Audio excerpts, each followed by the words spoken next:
The sound of my mother's credit card being declined at the grocery store checkout was music to my ears. I watched from 3 aisles away as Linda Rodriguez fumbled through her purse, her face flushing red with embarrassment as the cashier suggested, "She try a different card." Behind her, a line of impatient customers began to form, their whispers growing louder with each failed attempt. Before we jump back in, tell us where you're tuning in from, and if this story touches you, make sure you're subscribed, because tomorrow I've saved something extra special for you. "Ma'am, this card is also being declined," the teenage cashier announced, loud enough for half the store to hear. "Do you have cash or another form of payment?"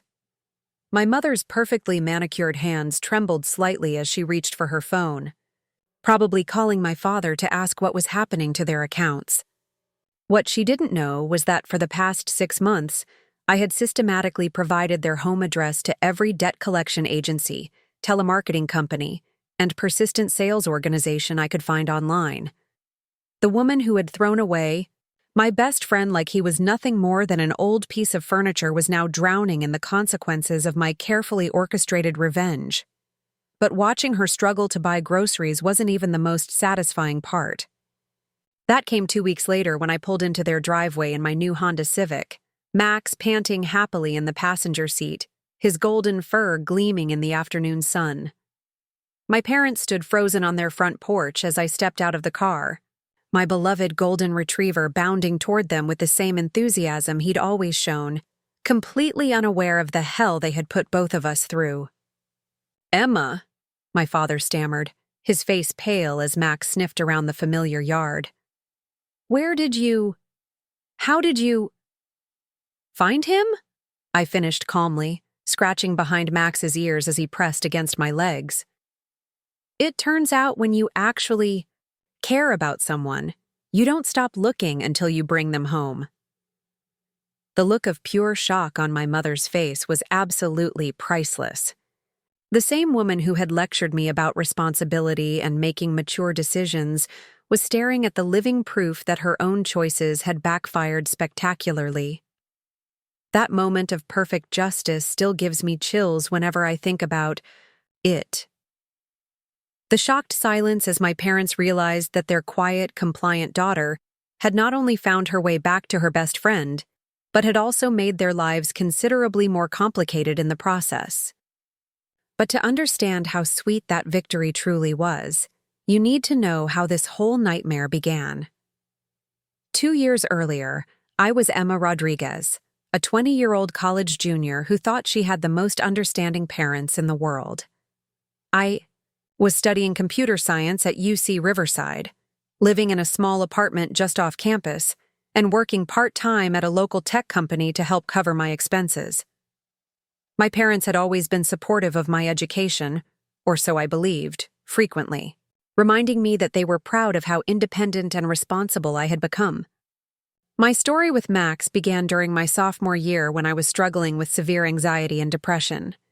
The pressure of maintaining good grades while working to support myself had taken a serious toll on my mental health. After several panic attacks that left me unable to attend classes, my campus counselor suggested I consider getting an emotional support animal. "It's not just about having a pet," Dr. Sarah Williams had explained during our first meeting at the campus health center. "The right animal can provide the stability and companionship that many students need to succeed academically and emotionally." That weekend, I visited the Riverside County Animal Services, not really sure what I was looking for, but hoping I would know it when I saw it.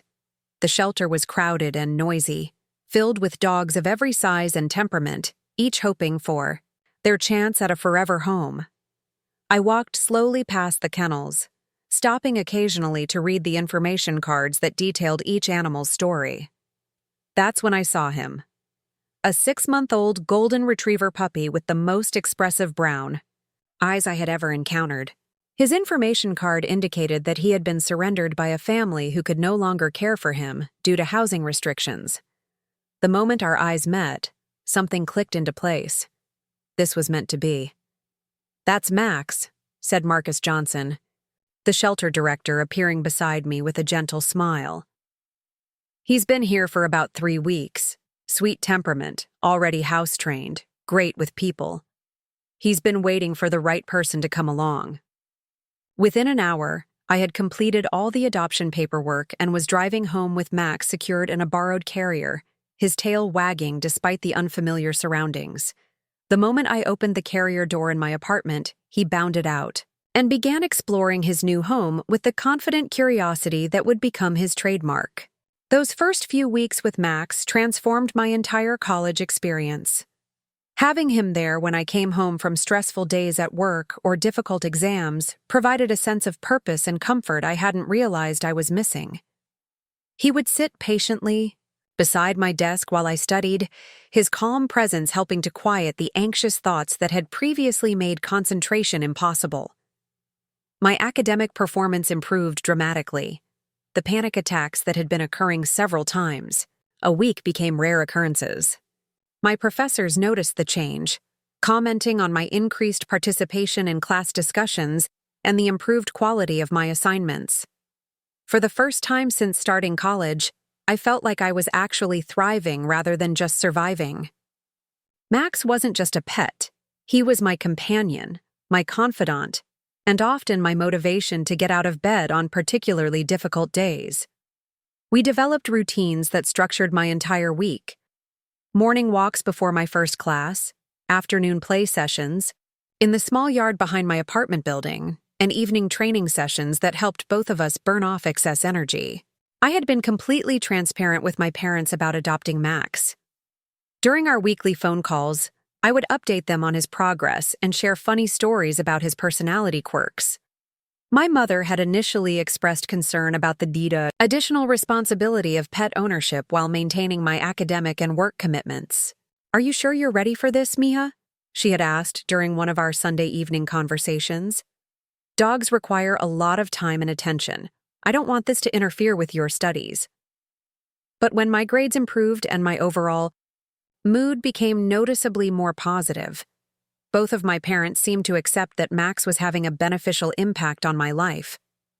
During their occasional visits to my apartment, they would pet him and comment on how well-behaved and friendly he was.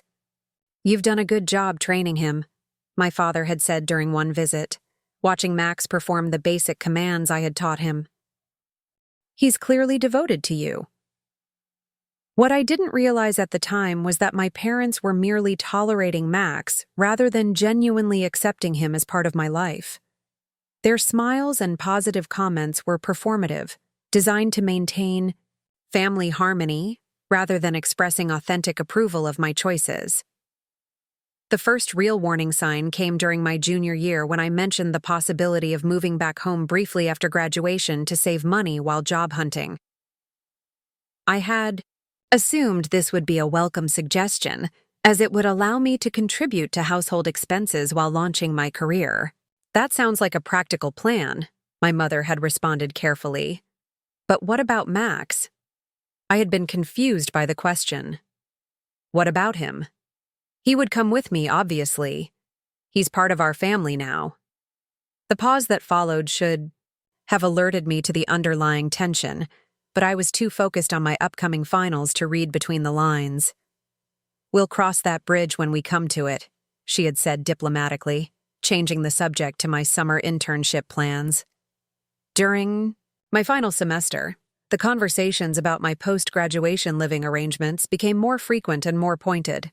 My parents would ask detailed questions about my job search timeline and financial projections, but they consistently avoided any specific discussion about Max's role in these future plans.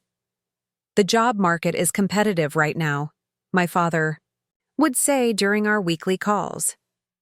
"It might take several months to find the right position. Living at home would give you the flexibility to be selective about opportunities." I had interpreted this as parental support and practical wisdom. The idea that they were already planning to eliminate Max from the equation never crossed my mind. In my naivety, I assumed that my parents' acceptance of Max during my college years meant they understood how important he was to my well-being and success. The spring of my senior year brought a new level of stress as I juggled final coursework, job applications, and the logistics of transitioning from college life to professional employment. Max remained my constant source of emotional stability during this chaotic period. When interview anxiety threatened to overwhelm me, a few minutes of playing fetch or simply sitting quietly with him would restore my sense of calm and confidence. My parents began making more frequent references to the benefits of living at home after graduation, emphasizing the financial advantages and the opportunity to spend quality time together before I became fully independent. They spoke about converting my childhood bedroom into a proper home office where I could work remotely or conduct video interviews. "We're looking forward to having you back home, even if it's just temporary," my mother said during one of our conversations. "It will be nice to have the family together again." I had been touched by their enthusiasm and gratitude for their continued support. The idea that this enthusiasm was conditional, dependent on my willingness to abandon the most important relationship in my life, never occurred to me. As graduation approached, I began making concrete plans for the transition. I researched local veterinarians near my parents' home, identified nearby dog parks where Max could exercise and socialize, and even looked into training programs that might help him adjust to a new environment and routine. My parents listened to these preparations with what I interpreted as patient interest, occasionally asking questions about timelines and logistics.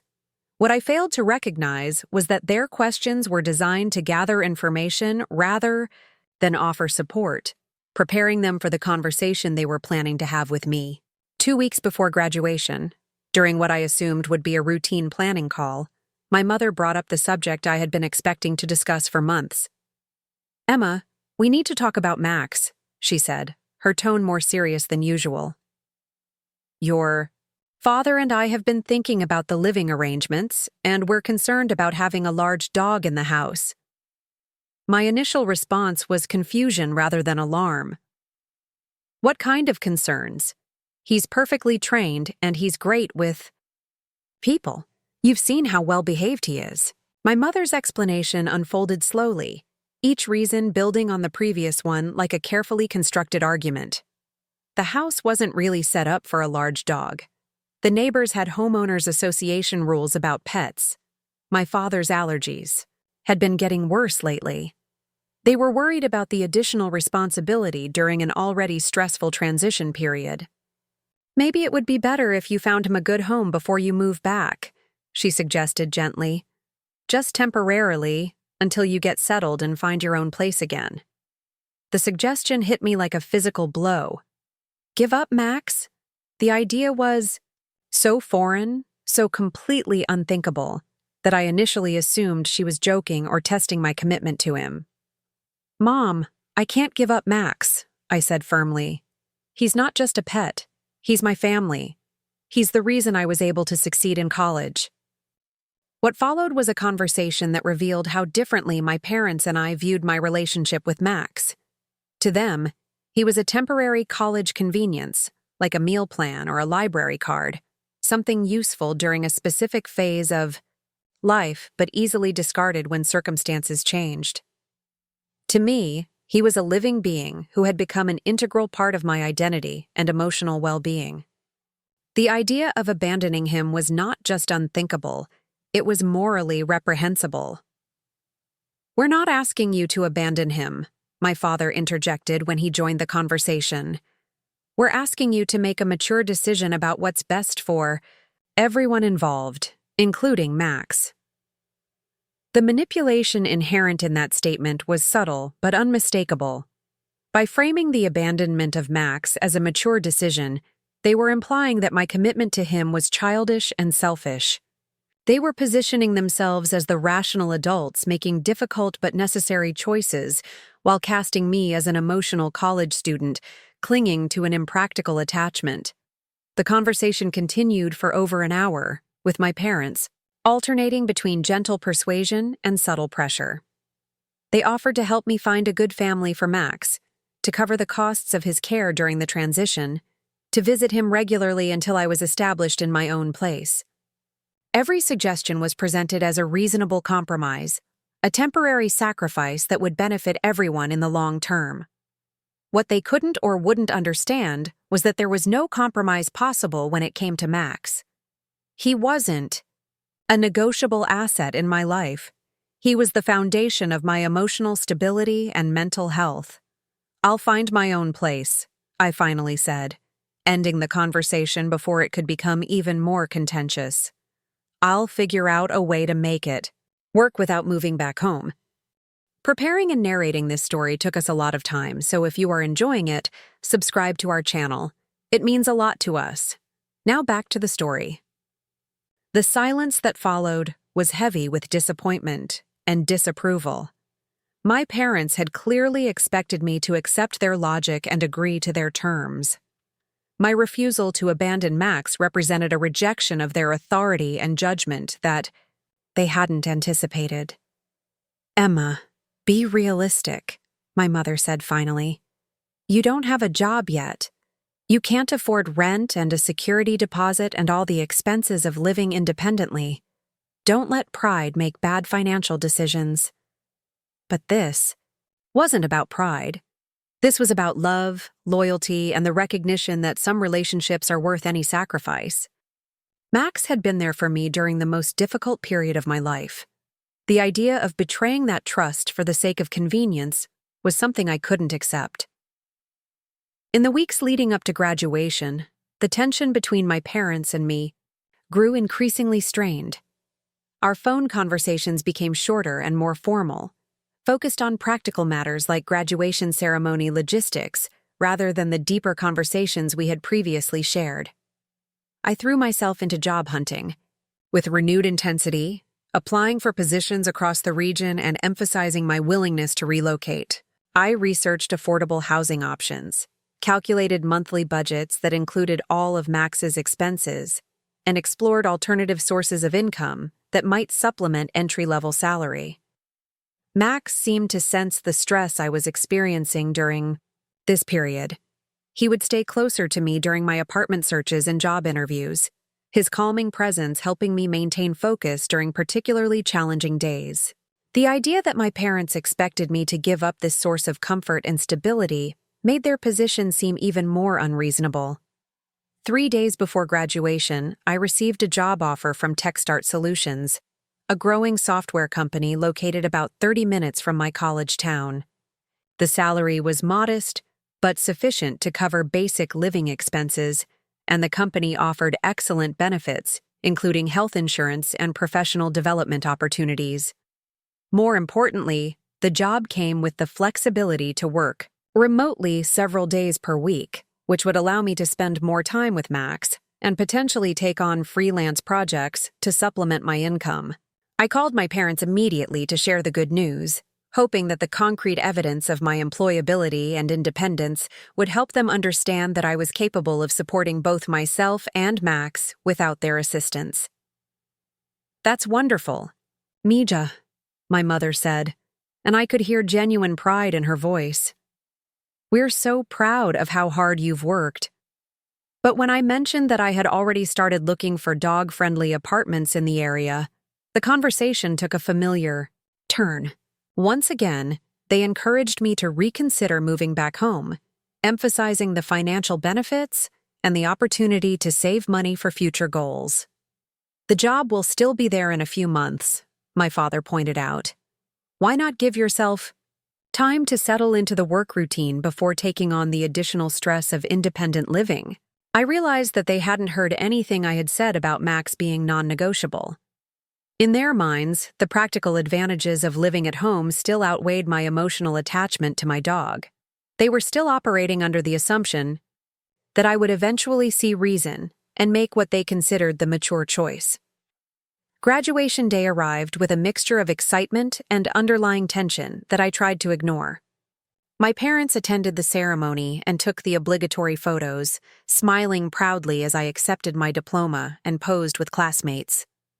To outside observers, we probably looked like any other happy family celebrating a major milestone. But underneath the surface celebration, the unresolved conflict about Max and my living arrangements created an undercurrent of stress that colored every interaction. During the graduation lunch, my parents continued to make subtle references to moving back home as if my job offer had somehow changed the fundamental disagreement about Max's place in my life.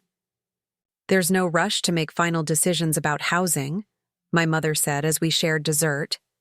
"You have some time to think through all your options." I smiled politely, but internally felt a growing sense of dread about the confrontation that seemed inevitable. My parents clearly believed that time and practical pressure would eventually convince me to abandon Max. I knew with equal certainty that no amount of time or pressure would change my commitment to him. The week following graduation was spent in a flurry of apartment hunting and preparation for starting my new job. I found a small but comfortable one-bedroom apartment about 15 minutes from the TechStart Solutions office, with a small fenced yard that would be perfect for Max. The rent was higher than I had hoped, but still manageable on my starting salary, especially with the potential for remote work and freelance income. The landlord was pet-friendly, and even mentioned that he had a golden retriever himself, so he understood the importance of finding housing that accommodated four-legged family members. I signed the lease immediately, relieved to have secured housing that would allow Max and me to begin this new chapter of our lives together. The apartment wasn't luxurious, but it was ours, a space where we could build our independent life without compromise or guilt. When I called my parents to inform them of my housing decision, their response was predictably mixed. They expressed happiness about my independence and responsibility, while simultaneously expressing disappointment that I hadn't chosen to live at home during the transition period.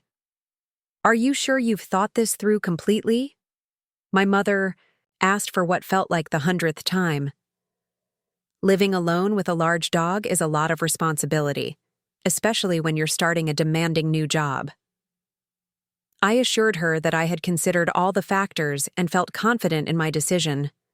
What I didn't tell her was that I had specifically chosen this path to avoid the painful conversation about giving up Max that would have been inevitable if I had moved back home.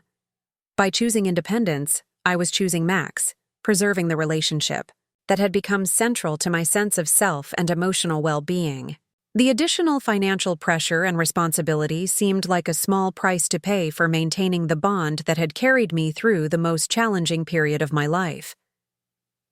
Looking back, I realized that this was the moment when my parents began planning the betrayal that would shatter our family relationship and fundamentally change the course of all our lives. But at the time, I was focused on the excitement of new beginnings and the relief of having found a solution that protected both my independence and my commitment to Max. I had no idea that within 6 weeks, everything I thought I knew about my parents and their respect for my choices would be destroyed by a single act of betrayal that would reveal the true extent of their willingness to manipulate and control my life. The woman who would later stand in that grocery store with declined credit cards was still months away from understanding the consequences of the decision she was already making. And the young college graduate moving into her first independent apartment with her beloved golden retriever had no idea that the battle for her autonomy and happiness was just beginning. The morning I discovered Max was gone started like any other Tuesday. I had been working at TechStart Solutions for exactly 6 weeks, settling into a comfortable routine that balanced my professional responsibilities with Max's needs. We would wake up early for our morning walk around the neighborhood, grab coffee from the corner cafe where the baristas had already learned Max's name, and then I would head to the office while he spent the day napping in his favorite sunny spot by the living room window. That particular morning felt different the moment I opened my eyes. The apartment was too quiet. Max usually greeted me with his characteristic enthusiasm, tail wagging and ready for our morning adventure. Instead, I woke to silence that felt heavy and wrong. "Max?" I called out, still half asleep and assuming he had simply chosen to sleep in. Sometimes he would curl up in the hallway or kitchen, enjoying the cool tile floors during warmer weather. The silence continued. I walked through every room of the small apartment, checking his usual hiding spots and calling his name with increasing urgency. The bathroom where he sometimes slept during thunderstorms, the kitchen where he would wait hopefully for dropped food, the closet where he had once hidden a stolen sock. Every space was empty. My heart rate accelerated as the reality of the situation began to penetrate my morning fog. Max was gone, not hiding, not playing an elaborate game, but actually absent from our home. I rushed to check the doors and windows, looking for any sign of how he might have escaped. Everything was secure, exactly as I had left it the night before. The spare key was still in its hiding spot. There were no signs of forced entry or struggle. The first logical explanation that occurred to me was that someone had accidentally let him out. Perhaps a maintenance worker had entered the apartment and failed to secure the door properly. I grabbed my phone and called the property management office, my voice shaking as I explained the situation. "No, ma'am," the maintenance supervisor assured me after checking his records. "We haven't had any scheduled work in your unit this week. Are you sure he didn't just slip out when you left for work yesterday?" But I knew that wasn't possible. Max never tried to escape. He was perfectly content in our apartment and had never shown any interest in running away. More importantly, I specifically remembered seeing him settle into his evening routine when I returned from work the previous day. I called in sick to work and spent the entire day searching the neighborhood. I walked every street within a 2-mile radius, called his name until my voice was hoarse, and stopped every dog walker to ask if they had seen a golden retriever matching Max's description. The local animal shelters were my next stop. I drove to 3 different facilities, providing detailed descriptions and recent photos of Max to every staff member who would listen. None of them had any record of a golden retriever being brought in recently. "Sometimes it takes a few days for paperwork to catch up," one sympathetic volunteer explained. "Dogs can be transferred between facilities or held in temporary foster situations before being officially logged into our system." I left my contact information at every shelter within a 50-mile radius, begging them to call immediately if Max was brought in. The paperwork I filled out felt surreal, as if I was reporting the disappearance of a family member rather than filing a routine lost pet report. By evening, exhaustion and panic had given way to a desperate need for support. I called my best friend, Sophia Martinez, who drove over immediately with takeout food and a laptop to help me create missing dog flyers. "We'll find him," she said firmly, designing eye-catching posters with Max's photo and my contact information. "Golden retrievers are distinctive and friendly. Someone will have seen him." We spent hours posting flyers throughout the neighborhood, taping them to telephone poles, bulletin boards, and any surface where they might catch the attention of passers-by. Each poster felt like a small prayer, a plea to the universe to bring my best friend home safely. The next morning brought no new information despite my phone being charged and ready for any potential calls. I expanded my search radius and began posting on social media, sharing Max's photo and description across every platform I could access. Friends from college shared the posts, extending the reach far beyond my immediate network. It was Sophia who suggested I check with my parents, not because she suspected them of any wrongdoing, but because she thought they might have helpful suggestions for additional search strategies. "Your mom has lived in this area longer than you have," she pointed out reasonably. "She might know about other shelters or rescue organizations that we haven't contacted yet." The idea hadn't occurred to me, mainly because my parents lived 45 minutes away and had no logical reason to be in my neighborhood. But Sophia was right that they might have useful local knowledge or connections that could aid in the search. I called my mother that evening, 3 days after discovering Max's disappearance. My voice broke as I explained what had happened, and I found myself crying for the first time since the crisis began. "Oh, mija," my mother said, her voice full of sympathy and concern. "I'm so sorry. This must be terrible for you." Her response seemed genuine and compassionate, exactly what I needed to hear during such a frightening time. She listened patiently as I described my search efforts and offered several practical suggestions for expanding the investigation. "Have you contacted the veterinary offices in the area?" she asked. "Sometimes people bring found dogs to vets before taking them to shelters." It was an excellent suggestion that I hadn't considered. I thanked her and promised to start calling local veterinary offices first thing in the morning. For the first time in days, I felt like I had a concrete next step that might yield results. "Let me know if there's anything your father and I can do to help," she added before ending the call. "We'll keep an eye out for any golden retrievers in our area, too." The conversation provided a small measure of comfort. Despite our recent disagreements about my living arrangements, my parents were clearly concerned about my well-being and willing to support my efforts to find Max. I spent the next day calling every veterinary office within a 30-mile radius. Most of the staff members were sympathetic and promised to check their records for any recent golden retriever patients, but none had any information that matched Max's description. Dr. Sarah Williams, the veterinarian from the campus health center who had originally suggested I consider an emotional support animal, was particularly helpful. Even though I was no longer a student, she remembered both Max and me from our previous visits. "I'll put out a notice to our regional veterinary network," she promised. "If Max has been brought to any clinic in the area, we should hear about it within a few days." Her professional network proved invaluable. Within 24 hours, I had received calls from veterinary offices as far as 60 miles away, all confirming that they had no record of Max but would continue monitoring their intake logs. By the end of the first week, I had contacted 43 animal shelters, 27 veterinary offices, and posted Max's information on every lost pet database I could find online. The search had consumed every moment of my free time and most of my emotional energy. My work performance began to suffer as I found myself constantly checking my phone for updates and leaving the office during lunch breaks to post additional flyers. My supervisor, Tyler Chen, noticed my distraction and called me into his office for a conversation I had been dreading. "Emma, I know you're dealing with a personal crisis," he said kindly, "but I need to know that you can maintain your focus during work hours. Is there anything the company can do to support you through this situation?" I explained about Max's disappearance and my ongoing search efforts.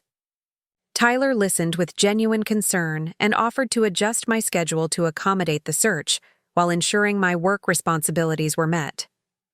"Take the time you need," he said, "but also consider that you might need to prepare for the possibility that Max might not be found. I don't want to sound pessimistic, but you can't put your entire life on hold indefinitely." His words stung because they echoed the doubts I had been trying to suppress. What if Max was never found? What if he had been injured or worse? What if I was clinging to false hope while my life and career suffered? That evening, I sat in my apartment surrounded by boxes of unused missing dog flyers and tried to imagine a future without Max. The prospect felt impossible. Every aspect of my daily routine was built around his presence. The apartment felt hollow and purposeless without his enthusiasm and companionship. I called Sophia again, needing someone to talk through the growing despair that threatened to overwhelm my determination. "It's only been a week," she reminded me. "Dogs are found weeks or even months after disappearing. Don't give up yet." But even as she spoke encouraging words, I could hear the uncertainty in her voice. The longer Max remained missing, the less likely it became that he would be found safe and unharmed. The second week of searching brought a new development that initially raised my hopes, but ultimately led to deeper frustration. A woman called to report seeing a golden retriever matching Max's description in a park about 20 miles from my apartment. I drove there immediately, armed with treats and Max's favorite toy, convinced that this would be the call that brought him home. I spent 4 hours walking through the park, calling his name and showing his photo to every person I encountered. The golden retriever was there, exactly as the caller had described. But it wasn't Max. This dog was older, with different markings, and wearing a collar with tags identifying him as Buddy, a beloved family pet who was simply enjoying an afternoon outing with his owners. The disappointment was crushing. For a few hours, I had allowed myself to believe that the nightmare was over, that Max would soon be back home where he belonged. Instead, I drove home in darkness, feeling more hopeless than ever. Similar false alarms occurred 3 more times during the second week.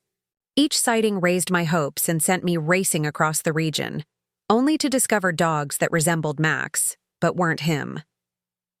The emotional roller coaster of hope and disappointment began to take a serious toll on my mental health. Sleep became elusive. I would lie awake at night imagining Max scared and alone, wondering why I hadn't come to find him. The guilt was overwhelming. Somehow, I had failed to protect the one living being who depended on me completely. My appetite disappeared. Food became fuel rather than pleasure, something I consumed mechanically to maintain the energy needed for continued searching. Sophia began bringing meals to my apartment, concerned that I was neglecting my basic needs. "You can't help Max if you don't take care of yourself," she said firmly, watching me pick at a sandwich she had brought for lunch. "He needs you to be strong and healthy." But I felt anything but strong. Every day that passed without finding Max felt like evidence of my failure as a pet owner and caregiver. The confidence and emotional stability that Max had helped me develop during college began to crumble without his steady presence.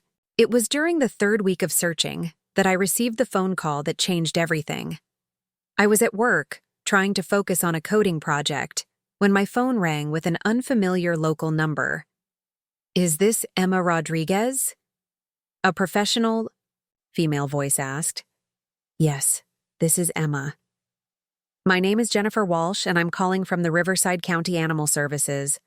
We have a golden retriever here that matches the description you provided when you filed your missing pet report." My heart stopped. After 3 weeks of dead ends and false hopes, this could be the call I had been praying for. "Can you describe him?" I asked, already grabbing my keys and heading toward the parking lot. "Male golden retriever, approximately 3 years old, very friendly temperament. He's been here for about 2 weeks, but we've been having computer system issues that delayed updating our online database. 2 weeks. Max had been sitting in a shelter for 2 weeks while I had been searching frantically throughout the region. I felt simultaneously relieved and furious that a technical glitch had prevented this reunion from happening sooner. "I'll be there in 20 minutes, I said, practically running to my car. The drive to the shelter felt endless, despite being only 15 minutes away. I rehearsed what I would say to Max, how I would apologize for taking so long to find him, how I would make sure something like this never happened again. Jennifer Walsh met me at the shelter's front desk with a sympathetic smile. "We get a lot of false alarms with these reunification calls," she warned gently, "so please don't be too disappointed if this isn't your dog. But I have a good feeling about this one." She led me through a corridor lined with kennels, each containing dogs of various breeds and sizes. The noise was overwhelming. Dozens of animals barking and whining in hopes of attracting attention from potential adopters. "He's in kennel number 47, Jennifer said, stopping in front of a chain-link enclosure. "Take your time and let me know if you need anything." I approached the kennel with my heart pounding, afraid to look too quickly in case this turned out to be another heartbreaking false alarm. When I finally looked inside, my world collapsed. The dog in kennel 47 was definitely a golden retriever. He was approximately the right age and size. But he wasn't Max. This dog had different markings around his face, slightly shorter, fur, and brown eyes that, while beautiful, lacked the distinctive amber flecks that made Max's gaze so expressive. He was a lovely dog who would undoubtedly make someone very happy, but he wasn't my best friend. "I'm sorry," I said to Jennifer, tears starting to flow despite my efforts to maintain composure. "This isn't Max." She nodded understandingly. I was afraid of that. The description was close, but these identification calls don't always work out. I'm sorry to get your hopes up. I drove home in a daze, emotionally exhausted from the constant cycle of hope and disappointment. 3. Weeks of intensive searching had yielded nothing but false leads and growing despair. I was beginning to accept Tyler's suggestion that I might need to prepare for a future without Max. That evening, I called my parents to update them on the latest development. I needed their emotional support more than ever, and despite our recent disagreements, they had always been there for me during difficult times. "Oh, sweetie," my mother said when I described the day's events. "I'm so sorry. This must be incredibly difficult." "I don't know what else to do," I admitted, crying openly for the first time during our conversation. "I've tried everything I can think of. Maybe it's time to accept that he's gone." There was a pause before my mother responded, and when she spoke, her tone had shifted slightly. "Emma, maybe this is the universe's way of telling you that it's time to move forward with your life," she said carefully. "You're 22 years old with a promising career ahead of you. Don't let this setback define your future." The comment struck me as oddly insensitive, especially coming from someone who had just expressed sympathy for my situation. But I was too emotionally drained to analyze the subtext of her words. "I know you mean well, Mom," I said, "but Max isn't just a setback. He's family. I can't just move on like he never existed." Another pause. "Of course not. I didn't mean to suggest that your feelings aren't valid. I just think that maybe in time, you'll see that this opens up new possibilities for your life." The conversation ended shortly after that, with my mother promising to continue keeping an eye out for Max in their area. But something about her tone during those final minutes felt off, though I couldn't quite identify what had bothered me. It wasn't until 2 days later that I began to understand the true nature of my parents' involvement in Max's disappearance.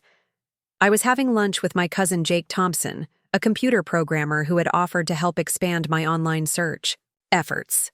Jake was particularly skilled at navigating social media platforms and had been instrumental in getting Max's photos shared across multiple networks. "I've been thinking about this logically," Jake said as we reviewed the timeline of Max's disappearance. "Dogs don't just vanish from locked apartments. Someone had to have taken him deliberately." I had considered this possibility but dismissed it because it seemed too horrible to contemplate. Who would steal someone's beloved pet? And why would they target Max specifically? But who would do something like that? I asked. And how would they even know about Max or where we live? Jake's expression grew serious. "Emma, I need to ask you something, and I want you to think carefully before you answer. Is there anyone in your life who might want Max gone? Someone who might think they were doing you a favor by removing him from the situation?" The question hit me like a physical blow. There was only one group of people who had consistently expressed the belief that Max was a hindrance to my future success, who had repeatedly suggested that I would be better off without him. But surely my parents wouldn't. They couldn't have. "No," I said quickly, rejecting the thought before it could fully form. "There's no one who would do something like that." But even as I spoke the words, doubt began to creep into my mind. My parents had been remarkably calm and supportive during my search efforts. They had offered practical suggestions and emotional comfort without ever seeming truly surprised or devastated by Max's disappearance. Most parents would be outraged that their daughter's beloved pet had been stolen. They would demand police involvement, offer rewards, mobilize their own networks to aid in the search. My parents had done none of these things. Instead, they had listened sympathetically while subtly suggesting that Max's disappearance might ultimately be beneficial for my future. "Jake," I said slowly, pieces of a horrible puzzle beginning to fit together in my mind, "what if someone took Max because they thought it would force me to make different choices about my living situation?" His expression confirmed that he had been thinking along the same lines. "Who has keys to your apartment, Emma?" I had given spare keys to only 3 people: Sophia, the property manager, and my parents. The property manager's involvement seemed unlikely, and I trusted Sophia completely, which left only one possibility that I was still desperately trying to reject. "I need to ask you directly," Jake said gently. Do you think your parents might have taken Max? The question hung in the air between us, and I realized that despite my emotional resistance to the idea, the logical part of my mind had already reached the same conclusion. My parents had keys to my apartment. They had consistently opposed my decision to keep Max. They had been unusually calm about his disappearance, and they had been subtly encouraging me to view his absence as an opportunity rather than a tragedy. I need to find out, I said, feeling sick at the thought of what I might discover. That afternoon, I drove to my parents' house unannounced. If they had taken Max, there might be evidence somewhere on their property. Dog toys, food bowls, anything that might indicate his presence. I parked down the street and observed their house for 30 minutes, looking for any signs of a dog. The yard was empty, and there were no obvious indicators that Max might be there. When I rang the doorbell, my mother answered with a surprised smile. Emma, what a nice surprise. Come in, come in. I stepped into the familiar entryway, scanning for any evidence of Max's presence while trying to maintain normal conversation. How are you holding up, sweetie? My mother asked, leading me into the living room. Any news about Max? I studied her face carefully as she asked the question, looking for any signs of deception or guilt. She seemed genuinely concerned and interested in my answer. Nothing yet, I said, watching her reaction. But I've been thinking about what you said the other day about this maybe being the universe's way of telling me to move forward. She nodded thoughtfully. I know it sounds harsh, but sometimes difficult situations force us to reevaluate our priorities and make positive changes we might not have considered otherwise. The casual way she discussed Max's disappearance as a positive development felt increasingly suspicious. Most people would express more sympathy for someone who had lost a beloved pet. Mom, I said carefully, can I ask you something directly? Of course, Mija, anything. Do you know what happened to Max? The question was direct enough that her reaction would be telling regardless of her verbal response. I watched her face carefully, looking for micro-expressions that might reveal guilt or deception. Her expression shifted almost imperceptibly, a brief tightening around her eyes before she responded. Emma, what are you asking me? Are you suggesting that I had something to do with Max's disappearance? The fact that she had turned my question back on me rather than answering it directly felt significant. An innocent person would have responded with shock or confusion, not defensive questioning. I'm just trying to understand how Max could have vanished from a locked apartment, I said, maintaining eye contact. Someone had to have taken him deliberately. My mother's expression hardened slightly. And you think that someone was me? The conversation was heading toward a confrontation I wasn't sure I was prepared for, but I had come too far to back down now. I think someone who had access to my apartment and who has consistently believed that Max was a mistake might have made a decision they thought was best for everyone involved. The silence that followed stretched between us like a chasm. My mother's face cycled through several emotions before settling into resignation. Emma, she said finally, sit down. We need to talk. The words that came out of my mother's mouth in the following 10 minutes shattered everything I thought I knew about my family and my place within it. She didn't deny taking Max. Instead, she justified it with a calmness that was somehow more devastating than anger would have been. We did what we thought was best for you, she said, settling into her favorite armchair as if we were discussing weekend dinner plans rather than the theft of my best friend. Max was holding you back from reaching your full potential. I stared at her in disbelief, waiting for the punchline or the admission that this was some kind of cruel joke.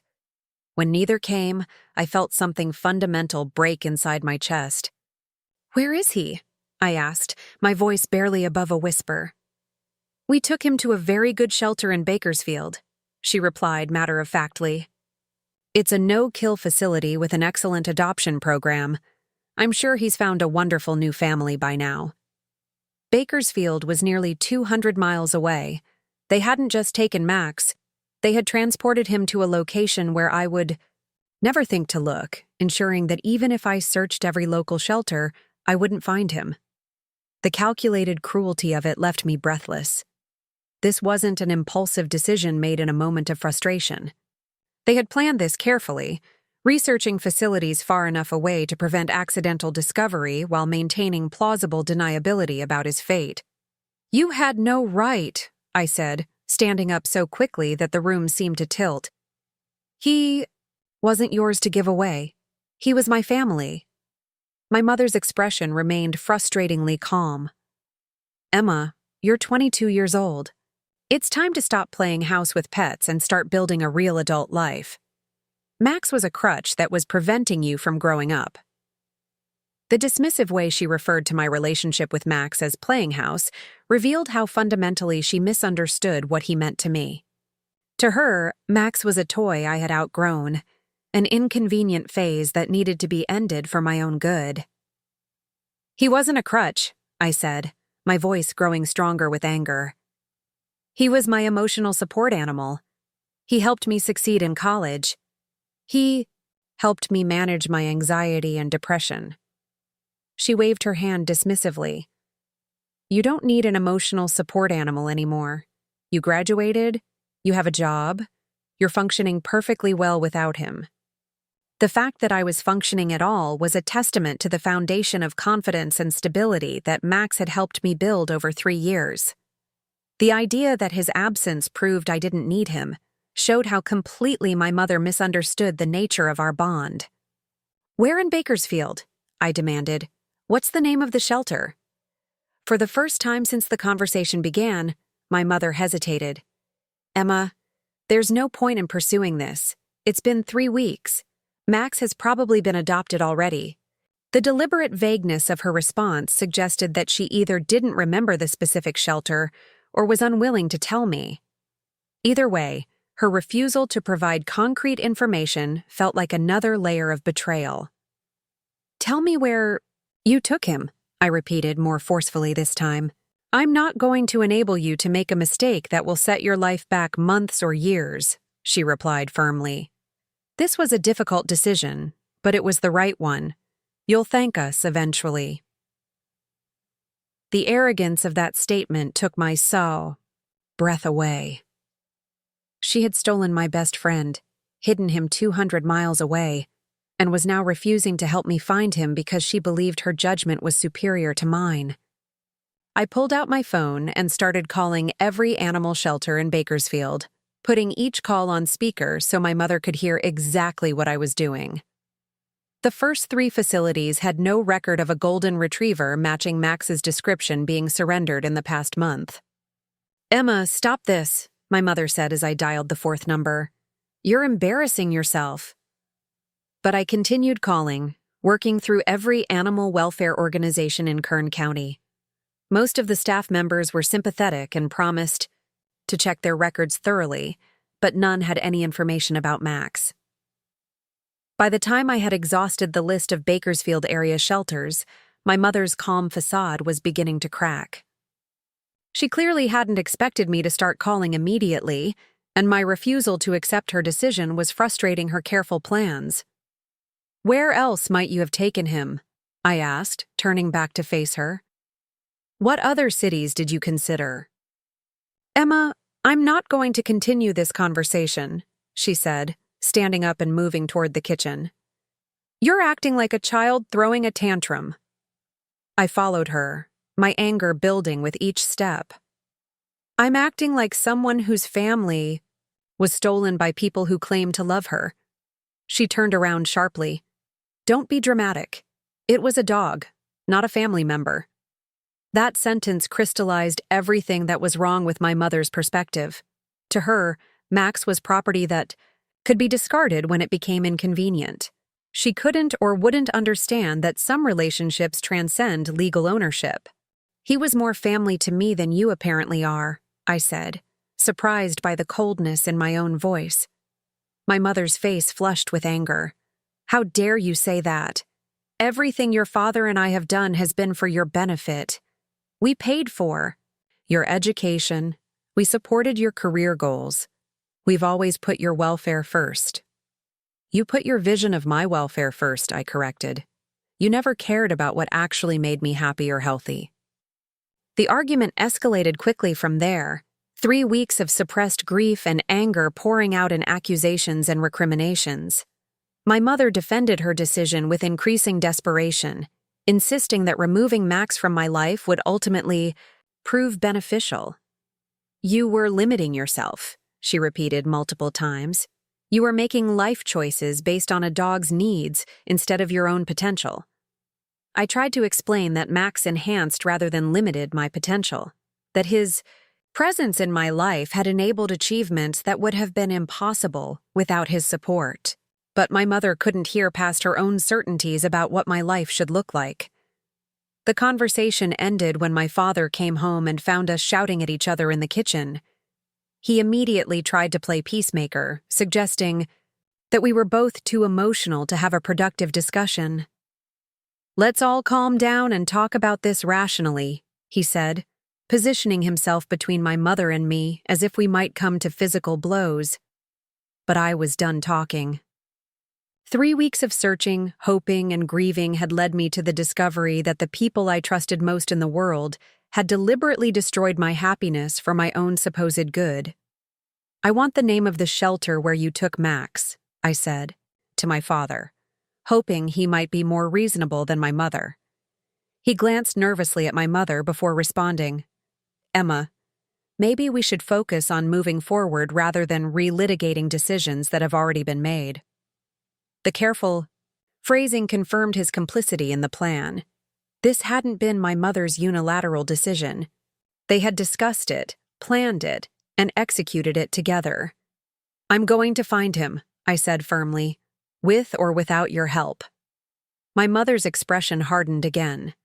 "If you waste your time and money chasing after a dog that's probably already been adopted, don't expect us to bail you out when you run into financial trouble."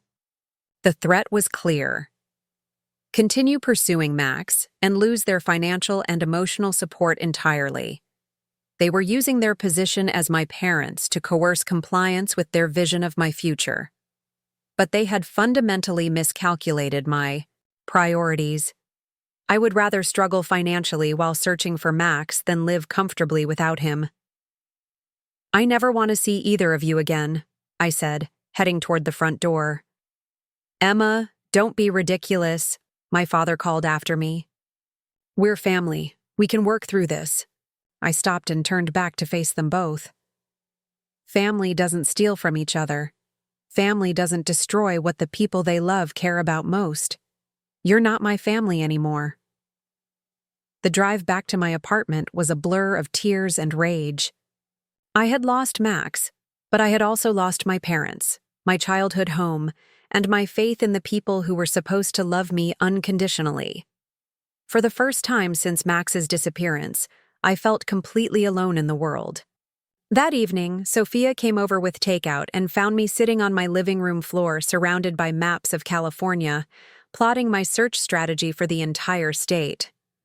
"What's all this?" she asked, setting down containers of Thai food and surveying the papers scattered around me. I explained what I had learned about my parents' involvement and my plan to expand the search beyond Bakersfield to include every shelter and rescue organization in California.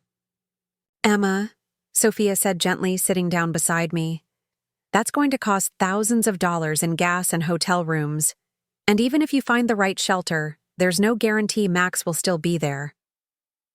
I knew she was right, but I couldn't accept that Max was gone forever. The possibility that he was somewhere in California, wondering why I hadn't come to find him, was unbearable. "I have to try," I said. "I can't live with myself if I don't do everything possible to bring him home." Sophia studied the maps for a few minutes before speaking again. "Okay, if you're determined to do this, let's do it smart. We'll call first to narrow down the possibilities, then visit the most promising locations in person." Her willingness to support my seemingly impossible quest meant everything to me.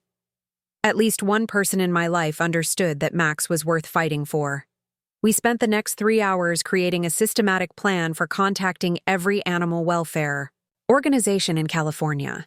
Sophia used her graphic design skills to create professional-looking missing dog flyers that we could email to shelters, while I compiled contact information and organized our approach by geographic region. "This is going to take weeks," Sophia warned as we finalized our strategy. "Are you prepared for that emotionally and financially?" I calculated my savings and realized that a comprehensive search would consume most of my emergency fund. But emergency funds were meant for emergencies, and this qualified as the biggest emergency of my life. "I'll make it work," I said. "I'll pick up freelance projects, work overtime, whatever it takes." Over the following week, we called 47 animal shelters and rescue organizations throughout California. Most of the conversations were heartbreaking repetitions of the same script: a detailed description of Max, followed by the disappointing news that no matching dogs had been logged into their systems. But on Friday afternoon, we finally got a different response. "Golden Retriever, male, approximately 3 years old," repeated the volunteer at the Kern County Animal Services. "We did have a dog matching that description, but I'd need to check our records to see if he's still available." My heart stopped. After a week of dead ends, this was the first confirmation that Max might have actually been in the system. "Please check," I said, gripping the phone so tightly my knuckles turned white. The volunteer put me on hold for what felt like hours, but was probably only 3 minutes. When she returned, her voice carried the sympathetic tone I had learned to dread. "I'm sorry, but the dog you're describing was adopted last week. He went to a family in Fresno." The news hit me like a physical blow. Max had been there. I had been right about Bakersfield being involved. But I was 1 week too late. "Can you give me the contact information for the family who adopted him?" I asked desperately. "I'm sorry, but we can't release adopter information due to privacy policies," she replied gently. "I understand how difficult this must be." I hung up the phone and immediately called the shelter back, asking to speak to a supervisor. When that didn't yield results, I called back and asked for the manager. Each conversation ended the same way: sympathy for my situation, but firm adherence to policies that protected adopter privacy. "What if I drive down there and explain the situation in person?" I asked Sophia, who had witnessed my increasingly frantic phone calls. "It's worth a try," she agreed. "Sometimes people are more willing to help when they can see how much this means to you." The drive to Bakersfield took 3 hours, during which I rehearsed what I would say to convince the shelter staff to make an exception to their privacy policies. I had Max's veterinary records, photos documenting our 3-year relationship, and character references from Dr. Sarah Williams confirming that Max was my legitimate emotional support animal. The Kern County Animal Services facility was larger than I had expected, a modern building surrounded by kennels and exercise areas where dozens of dogs waited for their forever homes. Under different circumstances, I would have been impressed by their obviously caring and professional operation. The front desk volunteer who greeted me was the same woman I had spoken to on the phone. She recognized my voice immediately and listened sympathetically as I explained why I had driven down from Riverside. "I completely understand your situation," she said compassionately. "But our adoption contracts include strict confidentiality clauses. If we released adopter information, it would violate the trust that families place in us when they provide their personal details." I showed her the veterinary records proving Max's identity and our relationship, but she remained unmoved by the documentation. "Even if I wanted to help you," she explained, "I don't have access to adopter contact information. That's maintained in a separate database that only managers can access." The manager was in a meeting that was expected to last another hour. I decided to wait, using the time to walk through the adoption areas and confirm that Max was no longer on the premises. Seeing dozens of dogs waiting for homes was heartbreaking under the circumstances. Each golden retriever or similar breed made my heart skip a beat. hoping against logic that Max might still be there. But none of the dogs were him. When the manager finally became available, she listened to my story with obvious sympathy, but reached the same conclusion as her staff. "I'm truly sorry for what you're going through," she said. "But releasing adopter information would be a violation of our policies and potentially a legal liability. I can't make exceptions, even for circumstances like yours." I left Bakersfield, empty-handed, but more determined than ever. Max was in Fresno with a family who probably had no idea that he had been stolen from someone who loved him desperately. Fresno was a large city with multiple neighborhoods and hundreds of thousands of residents. Finding one specific family who had adopted a golden retriever would be like looking for a needle in a haystack. But I had to try. That weekend, I drove to Fresno and spent 2 days walking through residential neighborhoods, looking for any signs of a golden retriever that might be Max. I stopped at dog parks, pet stores, and veterinary offices, showing Max's photo and asking if anyone had seen him. The effort was exhausting and largely futile. Fresno was simply too large to search systematically, and most of the golden retrievers I encountered were clearly not Max. On Sunday evening, as I prepared to drive home, I stopped at one last veterinary office near the highway. The receptionist looked at Max's photo with recognition. "I haven't seen this specific dog," she said, "but we have had several new golden retriever patients recently. A lot of families have been adopting from the Bakersfield shelter lately." She couldn't provide any specific information about recent patients, but she did offer to post Max's photo on their bulletin board in case the right family happened to see it. It was a small gesture, but it represented hope that someone in Fresno might recognize Max and realize that he had been separated from his original family. I drove home that night emotionally drained but still committed to continuing the search.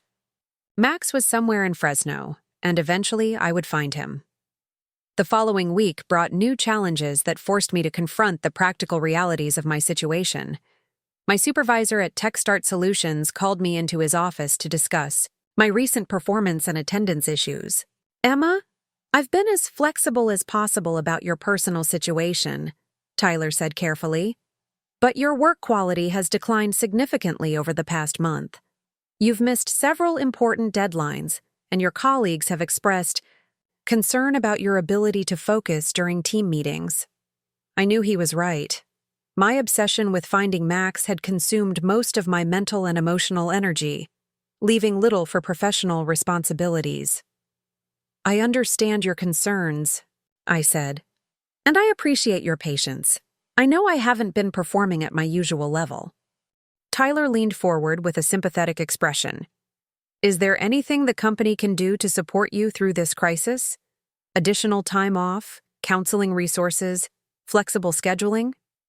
The offer was generous, but I realized that no amount of company support would resolve my fundamental problem. I couldn't be an effective employee while Max remained missing. "I think I need to take a leave of absence," I said, surprising myself with the words. "I can't commit to doing good work until this situation is resolved." Tyler looked concerned. "A leave of absence is a significant decision. Have you considered the financial implications? Your health insurance would continue, but you wouldn't receive salary during the leave period." I had been avoiding thinking about the financial implications of my search efforts, but Tyler's question forced me to confront the mathematics of my situation. My savings were already depleted from travel expenses and missed work time. Taking unpaid leave would accelerate my march toward bankruptcy. But I couldn't abandon Max to preserve my career. Some things were more important than financial security. "I've thought about it," I lied, "and I think it's the right decision for everyone involved."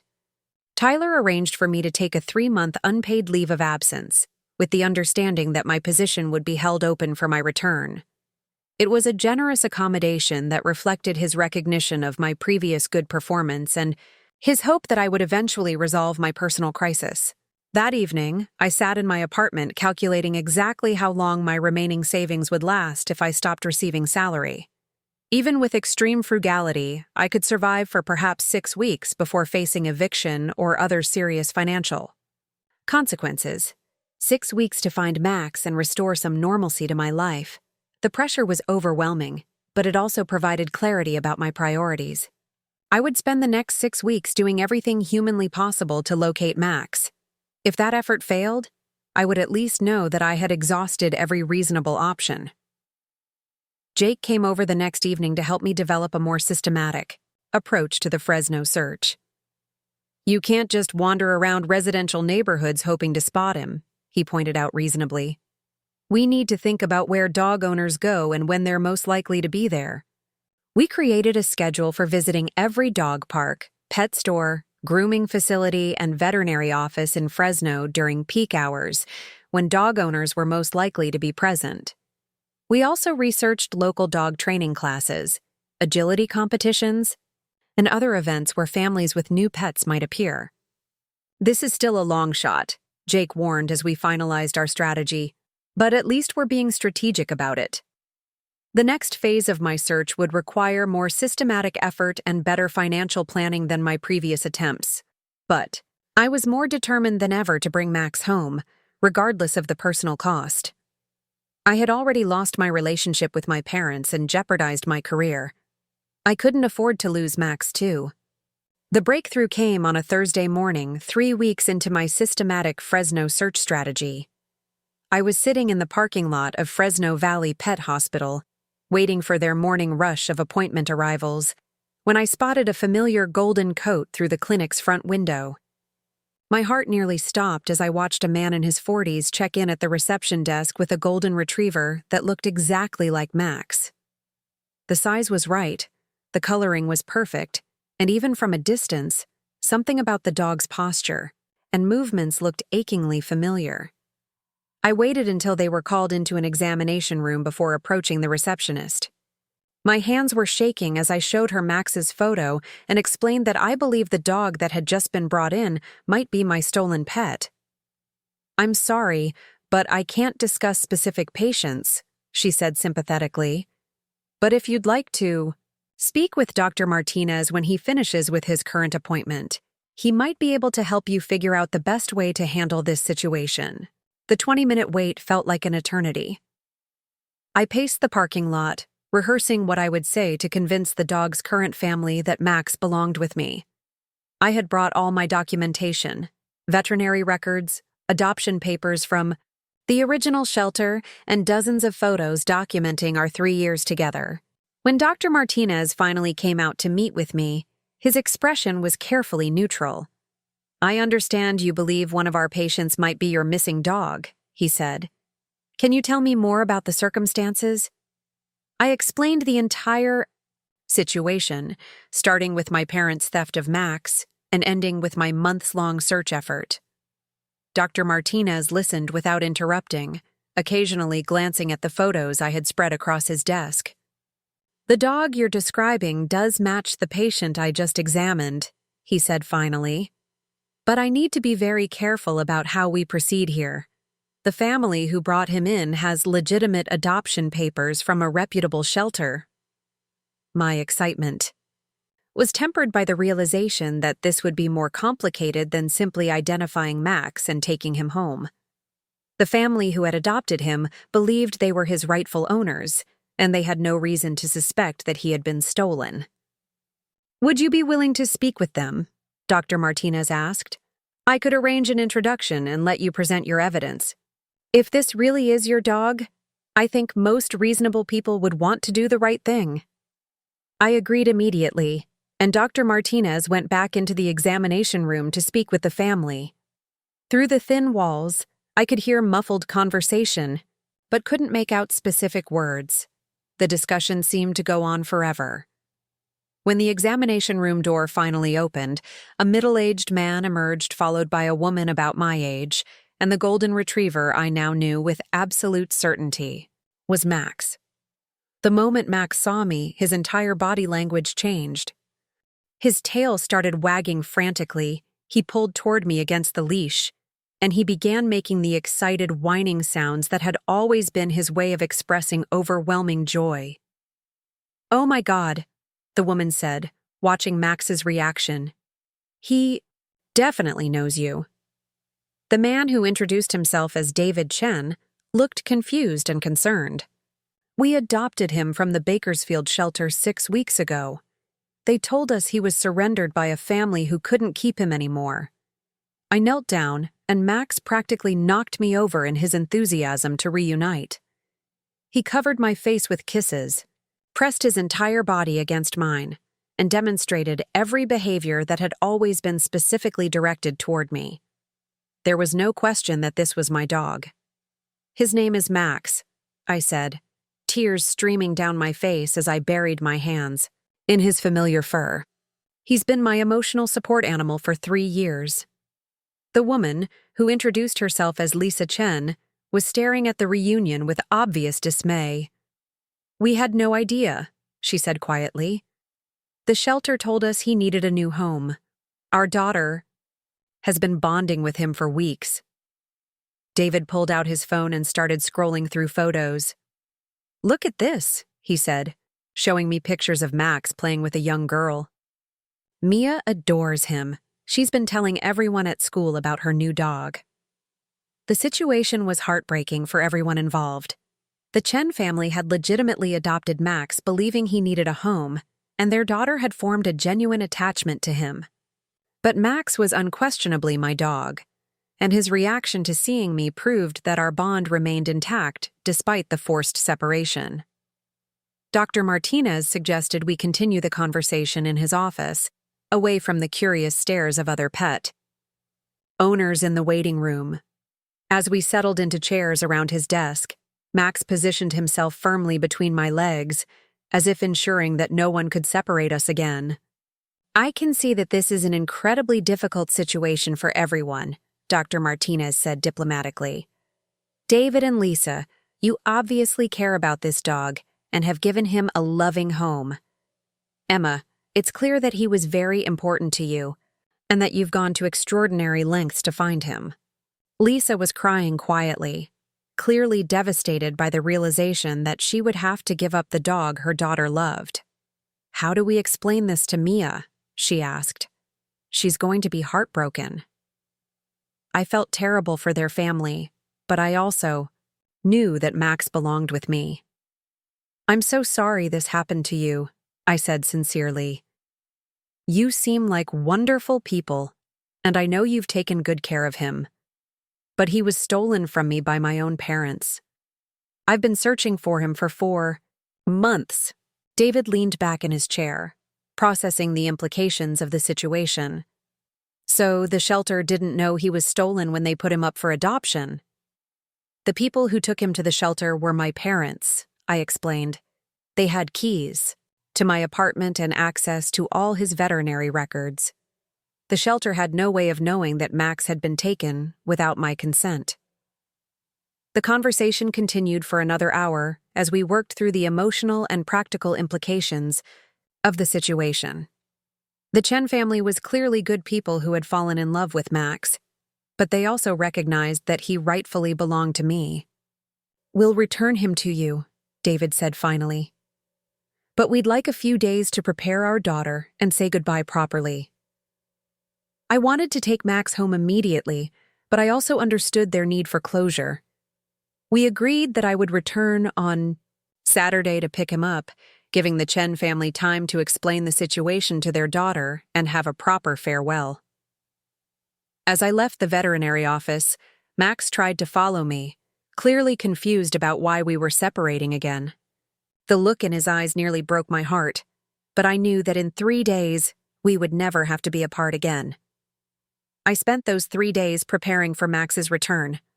I bought new toys, restocked his food supply, and even splurged on a new dog bed that would be more comfortable than his old one. My apartment felt like it was coming back to life in anticipation of his homecoming.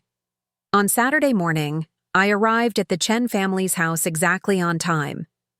Through their front window, I could see a young girl sitting on the floor with Max, obviously having their final goodbye. The scene was heartbreaking, but I forced myself to remember that this separation was temporary heartbreak for them, while continued separation would have been permanent heartbreak for me.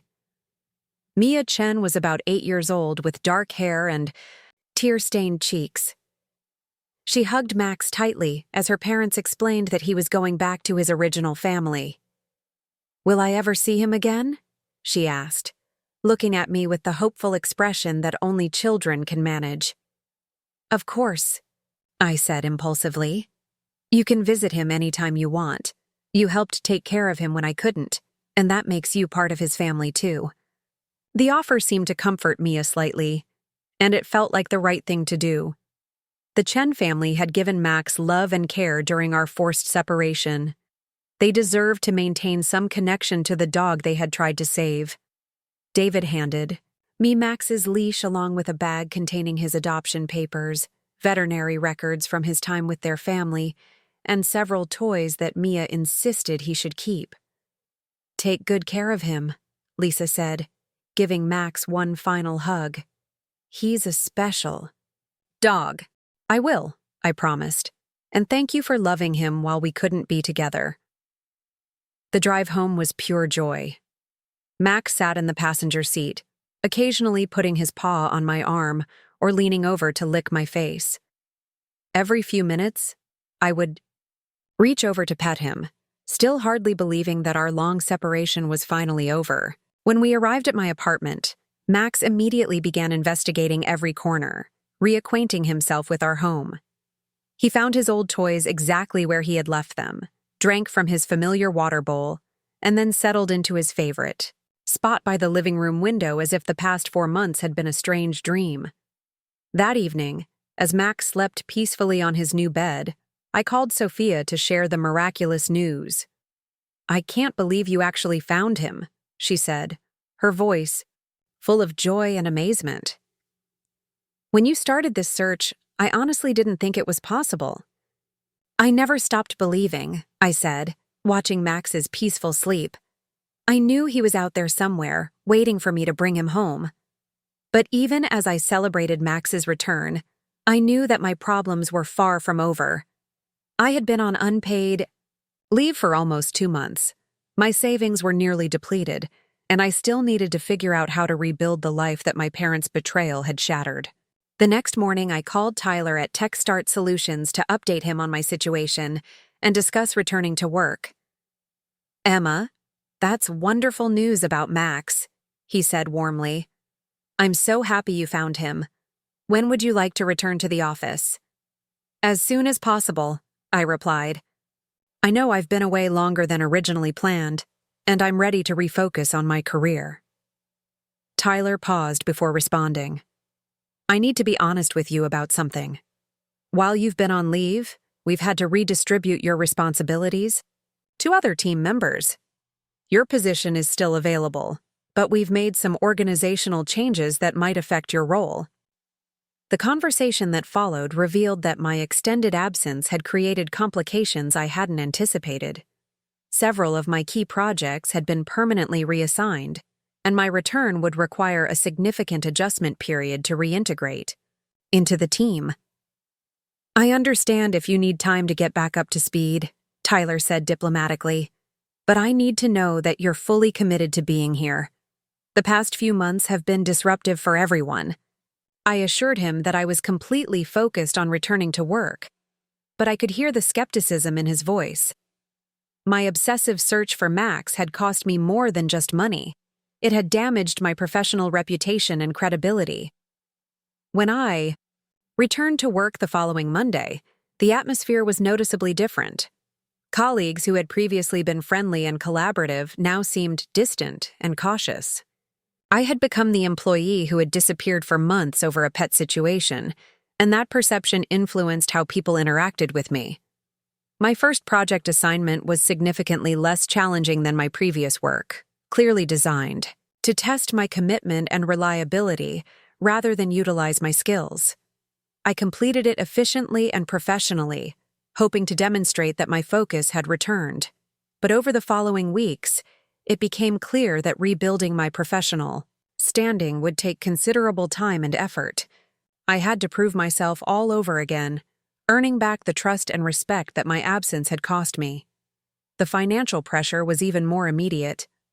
2 months without salary had depleted my emergency fund and forced me to delay several bill payments. My credit card balances had grown substantially, and I was facing the real possibility of having to choose between rent and other essential expenses. I began picking up freelance programming projects during evenings and weekends, working late into the night to generate additional income. Max would often sit beside my desk during these long coding sessions, providing the same emotional support that had helped me succeed in college. The irony wasn't lost on me that Max's return had given me the emotional stability I needed to work extra hours, enabling me to slowly dig out of the financial hole that searching for him had created. 3 months after Max's return, I received an unexpected phone call that would change the trajectory of both our recovery and my eventual revenge against my parents. "Is this Emma Rodriguez?" a professional-sounding woman asked. "Yes, this is Emma." "My name is Rachel Kim, and I'm an investigative journalist with the Riverside Press Enterprise. I'm working on a story about pet theft and fraudulent shelter surrenders. Your situation was brought to my attention by Dr. Martinez in Fresno." I was immediately suspicious. The last thing I wanted was media attention that might embarrass the Chen family or complicate Max's custody situation. "I'm not sure I'm interested in talking to reporters," I said carefully. "I completely understand your hesitation," Rachel replied. "But I think you should know that your case isn't isolated. We've identified several other situations where pets have been surrendered to distant shelters by people other than their legal owners." The information was disturbing, but not entirely surprising. If my parents had researched their plan carefully, enough to choose a shelter 200 miles away, other people were probably using similar strategies. "What would this story accomplish?" I asked. "Awareness primarily," Rachel explained. "Most people don't realize how easy it is for someone with access to your home to surrender your pet to a distant shelter. We're also investigating whether shelters have adequate safeguards to prevent fraudulent surrenders." Over the following weeks, I found myself drawn into Rachel's investigation. She was thorough and professional, interviewing veterinarians, shelter administrators, and other pet owners who had experienced similar thefts. The scope of the problem was larger than I had realized. Pets were being surrendered by vindictive ex-partners, controlling family members, and even landlords who wanted to remove animals from rental properties. In most cases, the pets were never reunited with their original owners. "Your story is unusual because you actually found your dog," Rachel told me during one of our interviews. "Most people give up after a few weeks or months. Your persistence is remarkable." As Rachel's investigation progressed, she began asking questions about potential legal remedies for pet theft victims.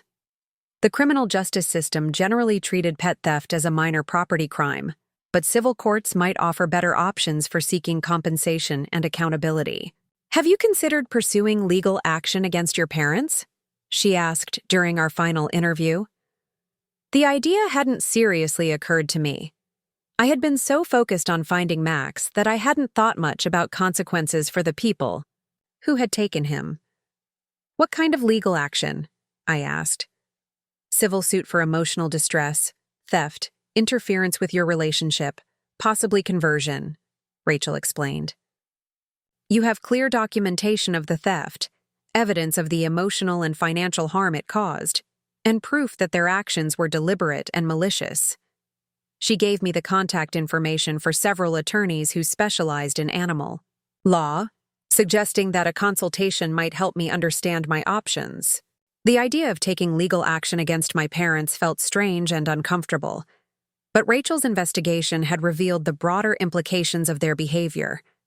If people could steal pets with impunity, more families would experience the trauma that Max and I had endured.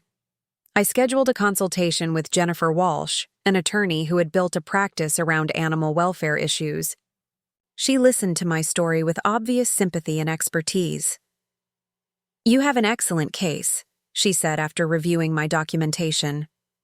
"The deliberate nature of their actions, the distance they transported Max, and the emotional and financial harm you suffered create multiple grounds for legal action.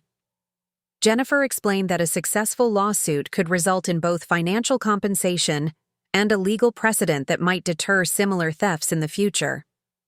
More importantly, she added, legal action sends a message that pets are family members, not property that can be discarded for convenience. The decision to file suit against my parents was difficult, but ultimately it felt like the right thing to do. Not just for Max and me, but for other pet owners who might face similar betrayals. As we prepared the lawsuit, Jennifer helped me document the full extent of the damages my parents' actions had caused. Lost wages from my extended leave, search expenses, veterinary bills, and the emotional distress of months of uncertainty and grief. We're also going to seek punitive damages, Jennifer explained. Your parents' behavior was particularly egregious because of the family relationship and the calculated nature of their plan.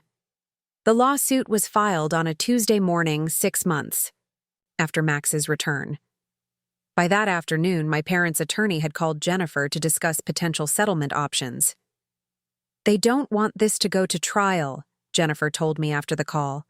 Family court cases involving pet theft are attracting media attention lately, and they probably want to avoid the publicity. But I wasn't interested in a quiet settlement that would allow my parents to avoid consequences for their actions. I wanted accountability, both for what they had done to Max and me, and for what their behavior represented about their values and character. Let's proceed with the trial, I told Jennifer. They made a calculated decision to steal my best friend. They should face the full consequences of that choice. As we prepared for trial, Rachel Kim's investigative series was published, featuring my story prominently as an example of how pet theft devastated families while receiving minimal attention from law enforcement.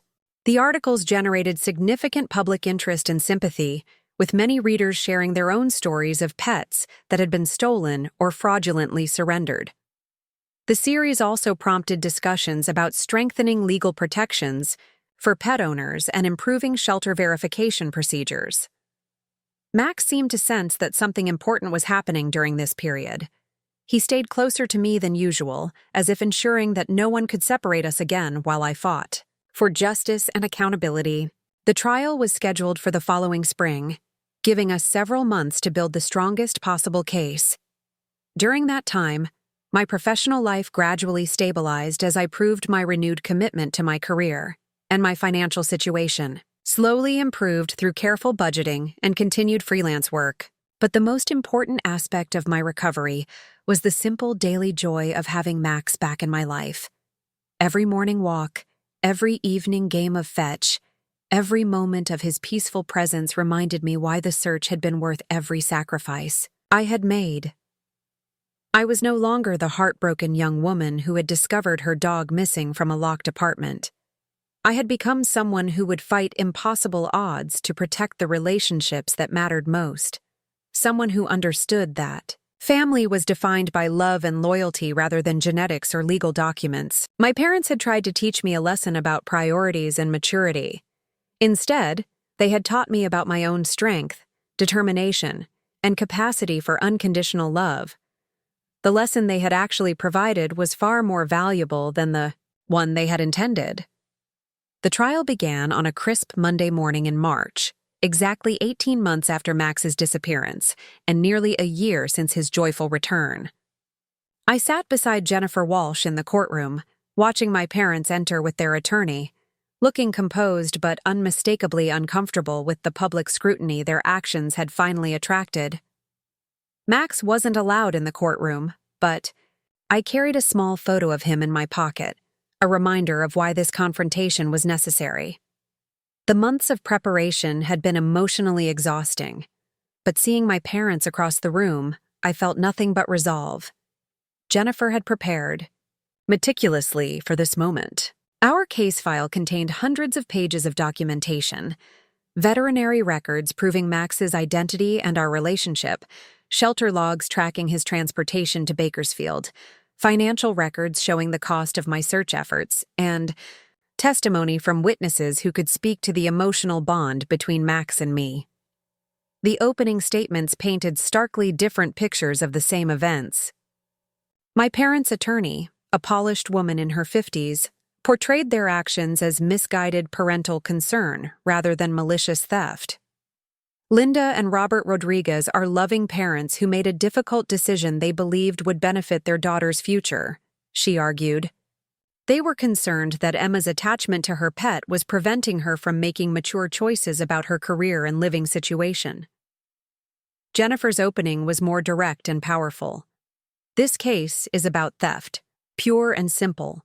The defendants entered Emma Rodriguez's home without permission, took her beloved companion, and transported him 200 miles away with the specific intent of ensuring she would never find him. They then lied about their actions and refused to help locate the stolen animal when confronted. The first day of testimony focused on establishing the timeline and facts of Max's disappearance.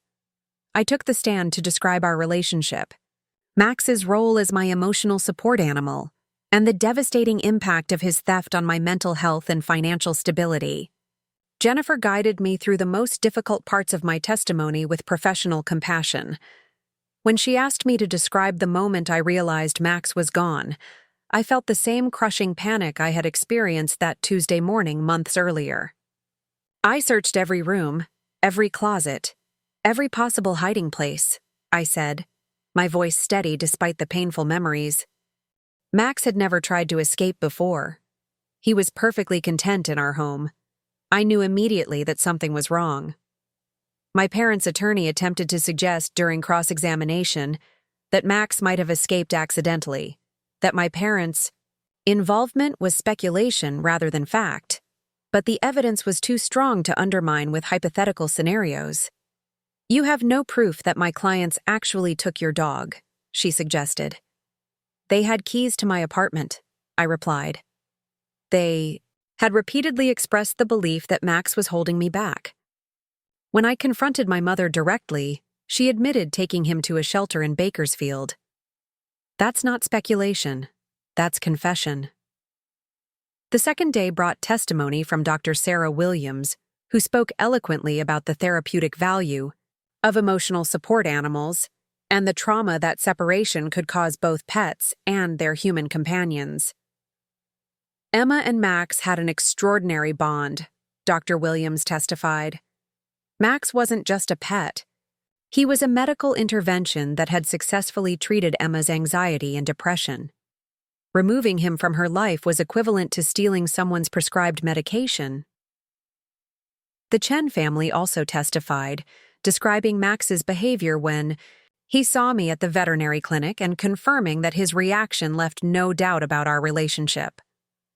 I've never seen a dog so excited to see someone, David Chen said.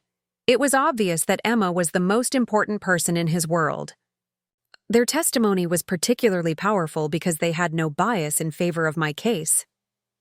If anything, they would have preferred to keep Max, but their integrity compelled them to acknowledge the truth about our bond. The third day focused on damages. Jennifer presented detailed documentation of my financial losses, the costs of searching. For Max, lost wages from my unpaid leave, and ongoing therapy expenses to address the trauma of the theft and separation. But the most compelling testimony came from my former supervisor, Tyler, who spoke about the professional consequences of my extended absence. Emma was one of our most promising young employees, he said. Her obsession with finding her dog, while understandable, seriously damaged her career trajectory.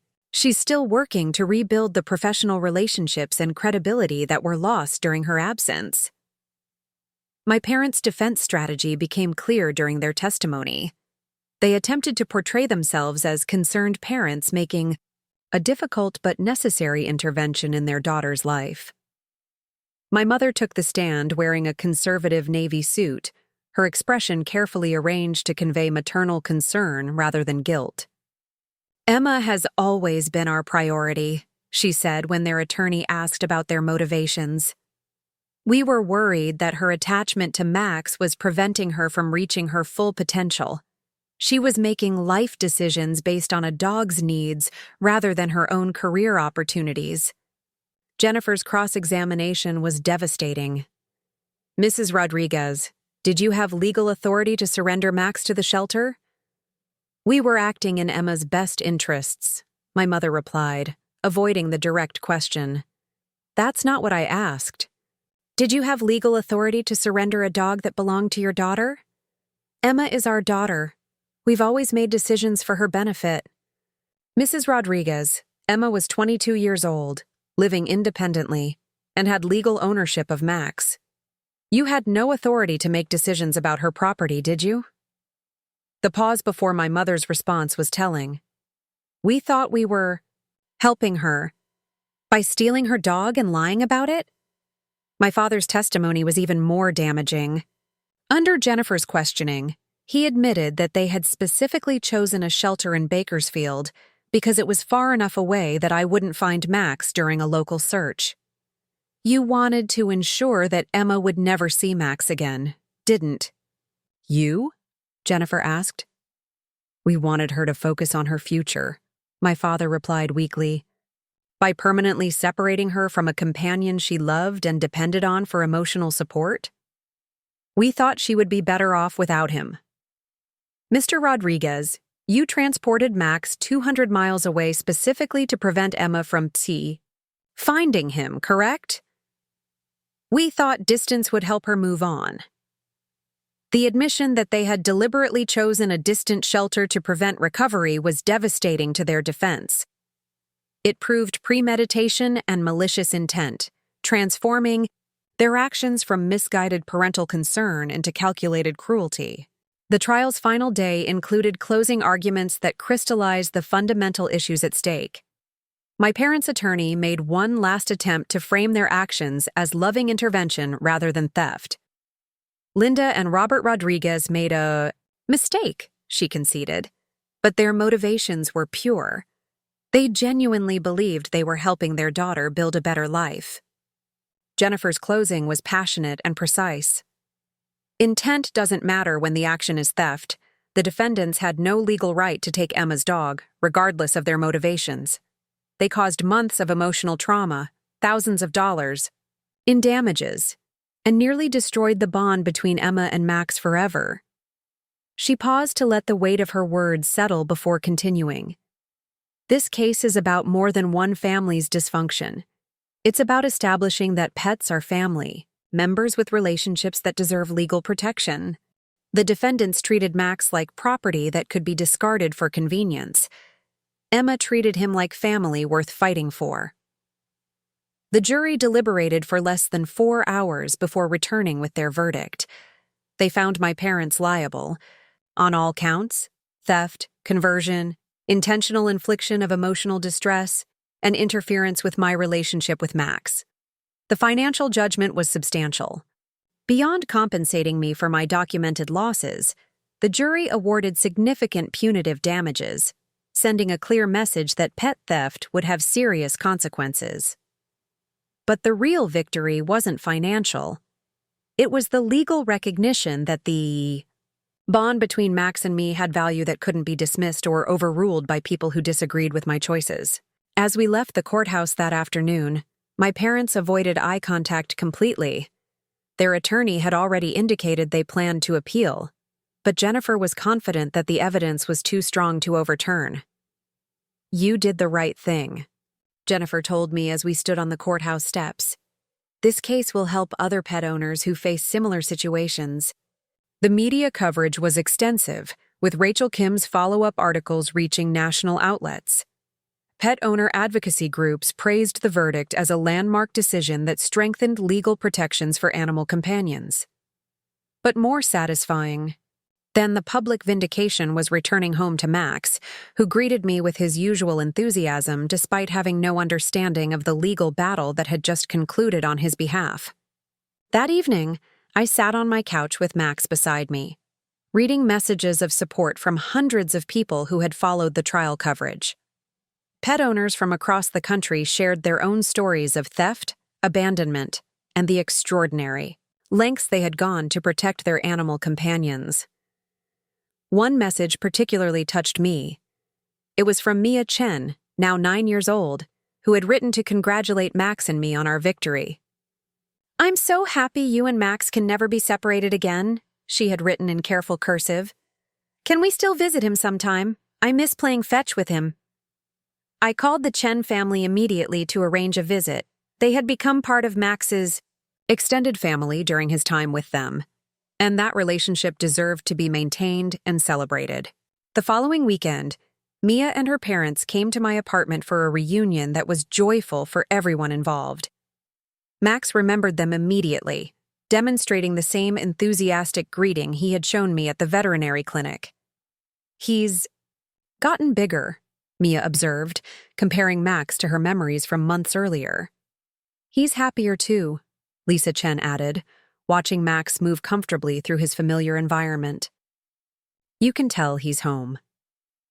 As we watched Mia play with Max in my small backyard, David Chen asked about my plans for the future.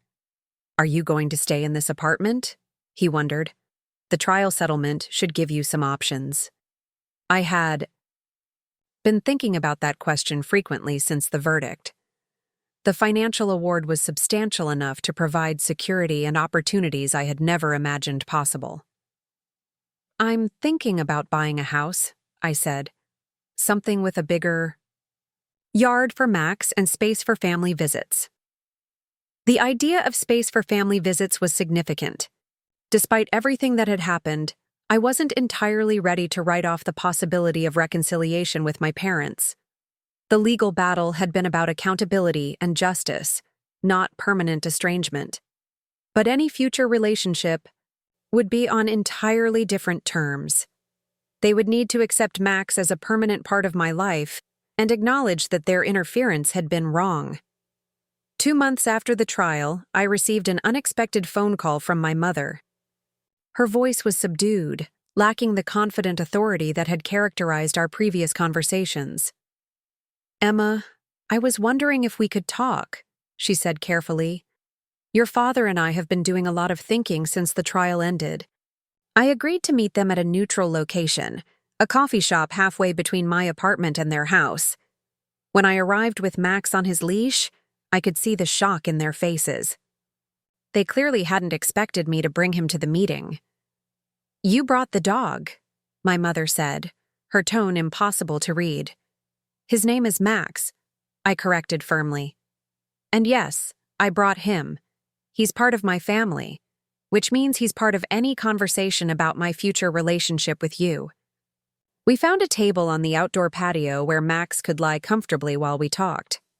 My parents looked older than I remembered, the stress of the trial and its aftermath clearly having taken a toll. "We want to apologize," my father said, after several minutes of uncomfortable silence. "The trial helped us understand how much we hurt you. It was a start, but apologies weren't enough to repair the fundamental trust that had been broken." "Do you understand why what you did was wrong?" I asked directly. My mother struggled with the question.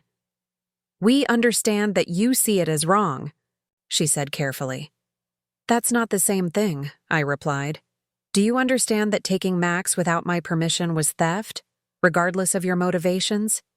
The conversation continued for over an hour, with my parents gradually acknowledging the full scope of their actions and their consequences. It was clear that the trial had forced them to confront perspectives they had previously dismissed. "We didn't understand what Max meant to you," my mother finally admitted. "We saw him as a pet, not as family." "Can you see him as family now?" I asked. Both my parents looked at Max, who had been lying quietly beside my chair throughout the conversation. He seemed to sense the importance of the moment, maintaining calm dignity despite the obvious tension. "He's obviously important to you," my father said. "And you're important to us. So yes, I suppose that makes him family." It wasn't the wholehearted acceptance I might have hoped for, but it was recognition of reality. Max was non-negotiable in my life, and any relationship with me required accepting that fact. The process of rebuilding trust with my parents was slow and complicated, requiring months of careful conversations and gradual relationship repair. but the trial had established clear boundaries that made reconciliation possible. They could never again dismiss my choices about Max or interfere with our relationship. The legal precedent and financial consequences had made the cost of future interference too high to contemplate. 6 months after our coffee shop conversation, my parents visited my new house for the first time. I had purchased a modest but comfortable home with a large fenced yard where Max could run and play safely. "This is nice," my mother said, watching Max explore his expanded territory with obvious joy. "He seems happy here." "We both are," I replied. "This is what our life was supposed to look like." The house represented more than just upgraded living space. It symbolized the independence and security that I had fought to protect throughout the entire ordeal. My career had also recovered and flourished in ways I hadn't expected. The publicity from the trial had led to speaking opportunities about pet owner rights and emotional support animals. A technology company specializing in pet tracking devices had offered me a consulting position that allowed me to combine my programming skills with advocacy for animal welfare. "You've built something impressive here," my father observed as we toured the house and yard. "I'm proud of what you've accomplished." The pride in his voice seemed genuine, but it was complicated by the knowledge that my accomplishments had been achieved despite rather than because of their support. "I had to become strong enough to fight you," I said honestly. "That strength turned out to be useful for other challenges too." As the evening progressed and my parents prepared to leave, my mother knelt down to pet Max for the first time since his return. "I'm sorry," she said quietly, speaking directly to him. "I didn't understand what you meant to Emma." Max accepted, her attention graciously, his tail wagging gently as she scratched behind his ears. It was a small gesture, but it represented acknowledgement of his importance and legitimacy as a family member. "Can we come back and visit again?" my mother asked as they prepared to leave. "Of course," I said. "But you're visiting both of us. Max and I are a package deal." "We understand," my father said. "We won't make that mistake again." As I watched their car disappear down my street, I reflected on how dramatically everything had changed since that terrible Tuesday morning when I had discovered Max missing. The frightened young woman who had frantically searched an empty apartment had been replaced by someone who understood her own strength and refused to compromise on the relationships that mattered most. Max seemed to sense the significance of the moment. He pressed against my legs as we stood in our front yard, looking out at the neighborhood that had become our permanent home. "We did it, buddy," I said, scratching his favorite spot behind his ears. "We fought the whole world and won." The legal victory had been important, but the personal transformation was more valuable. I had learned that some bonds are worth any sacrifice. That family is defined by love rather than genetics, and that sometimes the people who try to limit your choices end up revealing your true strength. The woman my parents had left for a richer life was gone, replaced by someone who had discovered wealth in loyalty, success in perseverance, and happiness in the simple daily joy of coming home to someone who loved unconditionally. Max's tail wagged as we walked back toward our house, and I realized that the sweetest revenge wasn't the legal victory or the financial judgment. It was the life we had built together, the security we had created, and the knowledge that no one would ever have the power to separate us again. The debt collectors who had been calling my parents' house for months were just the beginning of their consequences. But for Max and me, consequences were behind us. Only possibilities lay ahead. Up next, you've got 2 more standout stories right on your screen. If this one hit the mark, you won't want to pass these up. Just click and check them out!